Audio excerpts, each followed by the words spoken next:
daripada tak tahu langsung daripada memang tak boleh baca. Ya, Assalamualaikum, saya Nabi Ahmad dan saya selalu mengaji masa start PKP 1.0 dulu.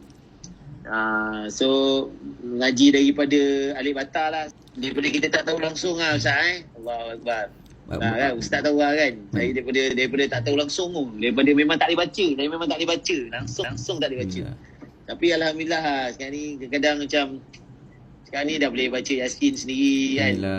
Boleh baca Al-Mu sendiri kan. So surah-surah lain pun dulu kalau tengok Quran pun tak boleh baca Ustaz kan.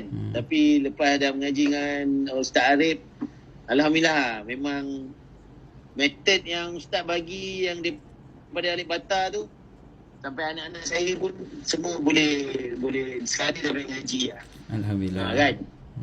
Yang saya pernah belajar dekat Iqra juga, tapi At-Taysir ni saya tak tahu kenapa dia memang macam mudah gila. Saya nak kongsi lah kan, kaedah Al-Asim ni dan cara diorang mengajar ni saya rasa boleh dicuba oleh semua daripada, sebab saya pun ada anak kecil pun alhamdulillah, seorang umur 5 tahun, seorang umur 8 tahun kan, pun dah boleh mengaji, dah kenal huruf, dah boleh baca lah.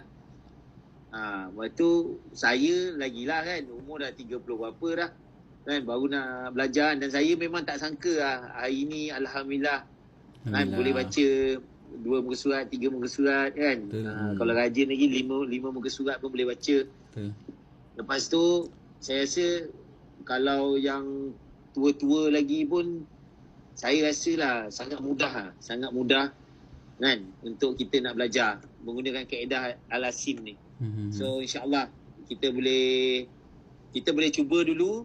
Kita dah nampak dia punya kesan, kita boleh share dengan kawan-kawan, dengan saudara mara kan, dengan pakcik, adik-beradik kita, apa benda semua kan. So insyaAllah